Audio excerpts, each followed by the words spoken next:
It has now been recently revealed that the U.S. Army has been secretly conducting tests in a predominantly black neighborhood in St. Louis during the 1950s and the 1960s during the Cold War. The Army's operation was called Operation LAC, and this involved spraying a chemical that contained zinc cadmium sulfide, and this is a substance that is known to cause cancer, cancer of the bone, cancer of the kidney, cancer of the lungs. The U.S. Army used this particular substance, zinc cadmium sulfide, to stimulate the effects of chemical and biological warfare, and they chose black neighborhoods to do this in. Pruitt-Igoe housing in St. Louis, a neighborhood that once housed over 10,000 black Americans, is now completely void. It's overgrown, just filled with weeds and trees. Here's a clip that was provided by News Nation on the subject. In the 1950s and 60s, in secret, the U.S. Army sprayed zinc cadmium sulfide into the air of a St. Louis housing project, a largely black neighborhood called Pruitt-Igoe. It was a lose-lose situation for us in Pruitt-Igoe. We were subjects. They didn't ask for our permission. We didn't ask for them to spray us.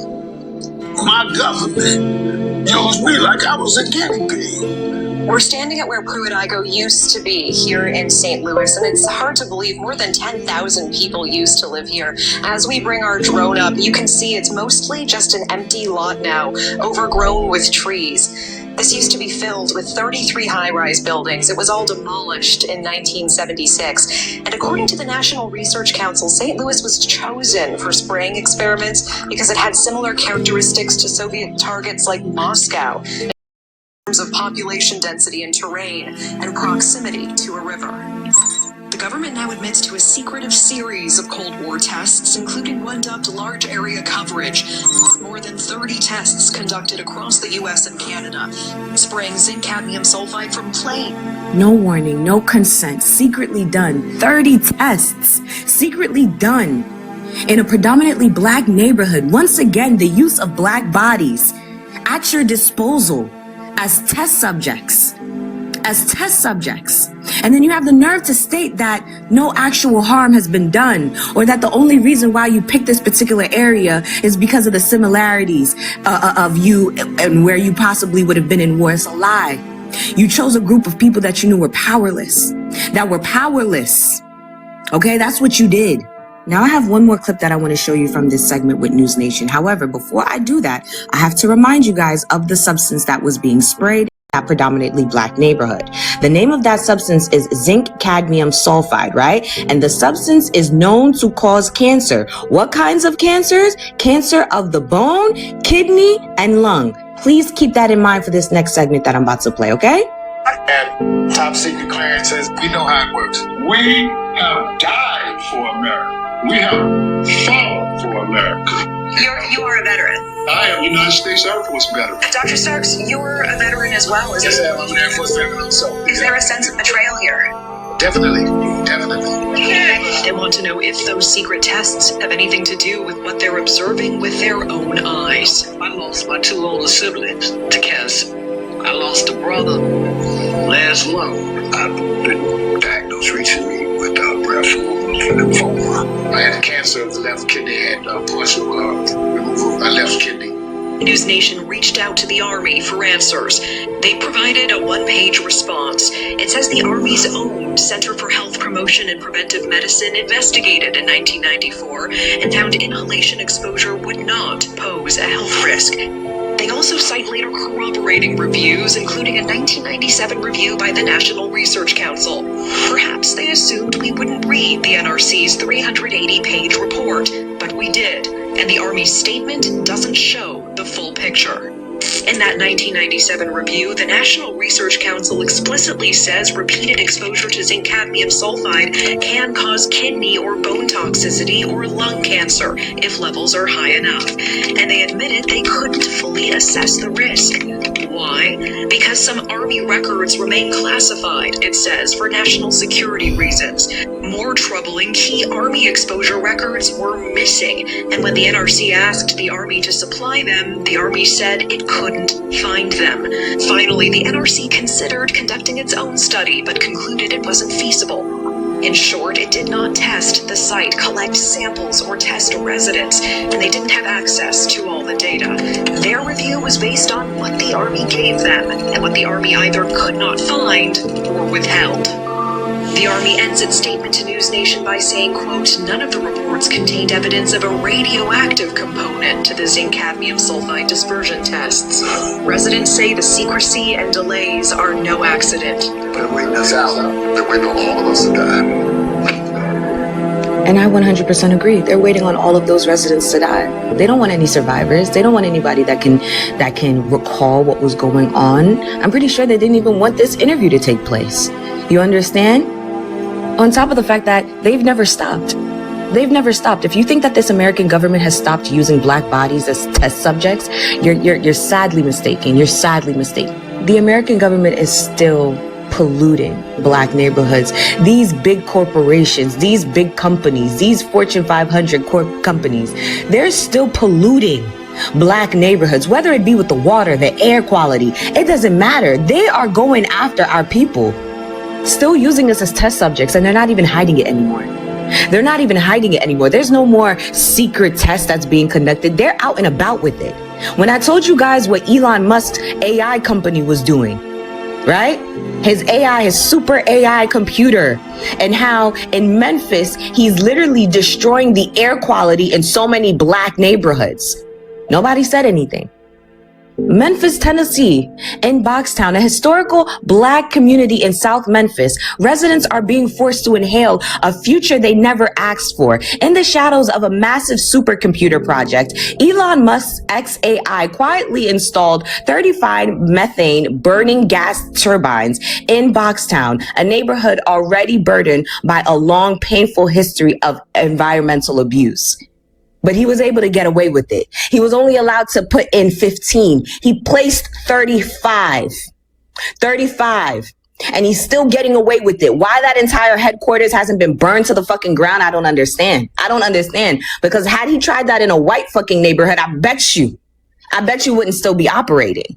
Out of the 35 gas turbines that Elon Musk has placed in Boxtown, Memphis, Tennessee, at least 33 of them are active, right? And they're emitting formaldehyde, nitrogen oxide, and other cancer-linked pollutants, okay? Directly into Memphis's air. So it's going directly into the residents of that city, of that neighborhood.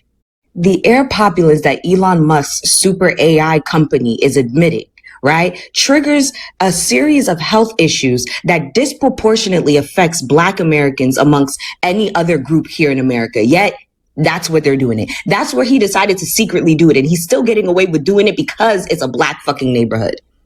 It's a Black neighborhood. Let me see him do that in a Jewish neighborhood. Let me see him do that in a white neighborhood. Even the poor white neighborhoods. Let me see him do that there. And see if that building, if that company would still be standing, if it would still be standing, okay? It wouldn't be. Yet, it's still going on. It's still there. It's still operating. Why? Why? And I'm pretty sure just like the U.S. Army is trying to weigh it out until all of the residents of that former neighborhood that they destabilized, right, dies off so they don't have to deal with any of the consequences, I'm pretty sure that Elon Musk is going to do the same thing. He's going to do the same thing. He's going to wait until he's actually destroyed that neighborhood, right? Because the air quality and everything is going to be so fucking bad that people are going to move out. And then I'm sure he's just going to, build more companies or more factories for his AI shit, just continuing to pollute any other Black neighborhood, any, majority, minority neighborhood. He's going to do that. He's going to get away with it. He's going to get away with it unless somebody does something, unless we do something.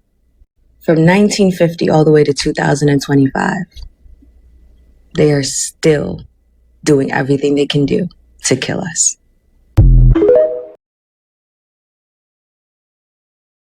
Shalom, shalom, Israel. First and foremost, I want to give all honor, glory, and praise unto YAHAWAH, Hashem, YAHAWASHI, Hashem, Rakwadash. Double honors to the elders and apostles, great millstone. And shalom to the mighty Ak and Wakwathim who are diligently waiting to be delivered from this foul captivity. This brother Kawakab coming at you with no lesson. Ezekiel chapter 35, verse 5. Because thou hast had a perpetual hatred and hast shed the blood of the children of Israel by the force of the sword in the time of their calamity, in the time that their iniquity had an end. Basically, today's lesson is going to be on what you just heard. It's like they are openly, damn near openly, planning and pushing out stuff that's literally killing us. And you had these people that were basically saying that, yeah, we got cancer because of this stuff. And when I was first watching the video, I was thinking like, oh, yeah, this sounds just like that Elon Musk AI thing that he was planning on doing. And then lo and behold, she brought it up and said that, yeah, it's literally linked in the same thing. All right, so yeah, I don't even need to get it out because she already mentioned it. She already brought it up. All right, where basically with Elon Musk, he got these. He wants to do some supercomputer thing, and that was the thing that like rose alarms for people. Where it's like, why the fuck is he doing that in Atlanta, in a predominantly black neighborhood? Like, that's just stuff like that sounds weird. Like, why are you doing that? And no one that was smart was like, that seems oddly suspicious. And they were saying stuff about them needing melanin or something like that for the supercomputer, and we could expect, or maybe we could potentially expect whatever kidnappings, because that's a very common thing where lots of Jakes or Eves get kidnapped, and not just so-called black people, but so-called Native Americans as well. But yeah, this is a result of the perpetual hatred that Esau has for us, where he is just going to do whatever he can or whatever he wants in order to attempt to try to kill us. All right, and this is the reality of it. All right. Psalm 64 verse 5, they encourage themselves in an evil matter, they commune on laying snares privily, they say, who shall see them? And even then, even still, where people expose and say, oh, look at what they're doing, literally no one cares, because the snares are still laid out, because no one's actually, like, that's the thing, people don't really watch the news, people don't really care about, okay, let me stay alert, let me stay active, let me stay aware of all the stuff that's going on. Okay, but this is what the prophets are for. All right, let me get this. It was, oh yeah, Isaiah. So first off, Jeremiah 6 verse 17. Also I set watchmen over you, saying, hearken to the sound of the trumpet. But they said, we will not hearken. That's basically the thing where the watchmen are the men of the Lord telling you, hey, look at what's going on, this is what's going to happen, X, Y, and Z. And stuff like this thing where if you live in these areas, you're basically in danger. And there are people that had to move out as a result of it, simply because it's so dangerous and so toxic to live there. You're basically like, you have to move somewhere else, because it is uninhabitable to live there. All right, so continuing on, Isaiah 30 verse 1, woe to the rebellious children, saith the Lord, I take counsel, but not of me, and I cover with the covering, but not of my spirit, that they may add sin to sin. That I walk to go down to Egypt, and have not asked at my mouth to shrink themselves in the strength of Pharaoh, and to trust in the shadow of Egypt. So that's basically the thing where we are supposed to expect that, okay, well, this is what's going to happen, this is what's going on, and as a result of us knowing what's going on, we know that the Lord's going to take care of us, and as long as we remain or follow the counsel of YAHAWASHI, because that's the thing where you have these people that are so unaware, because that's the thing, Sakia, for something like this, you don't really get people like this that are very aware. You have so many Jakes that just think, oh yeah, Esau loves everyone, oh, Esau is fair, Esau is this and the third, which those are basically raccoons. All right, I'm assuming you can't say that anymore, you can't say the proper term anymore. I don't know why. All right, but well, I can guess why, but basically you can't say that anymore because all this stuff of just talking about the quote unquote good of Esau when in actuality, as a matter of fact, let's get that because let's show you what the scripture says about the good quote unquote. Oh.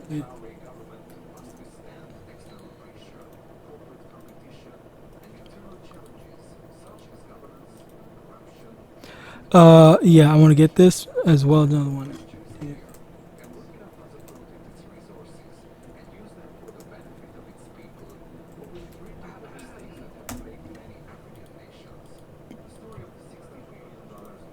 Proverbs just 26 verse 25, when he speaketh fair, believe him not, for there are 7 abominations in his heart. And Sirach chapter 14 verse 7, and if he doeth good, he doeth it unwillingly, and at the last he will declare his wickedness. Okay, so basically anytime Esau is quote unquote doing something good, quote unquote good, it's not actually good. It's actually there's a trap behind it. There's a snare. There's evil intent that goes behind it. All right, and that's the thing that we need to remember and be aware of when dealing with our enemies. Okay, because what does the scriptures say?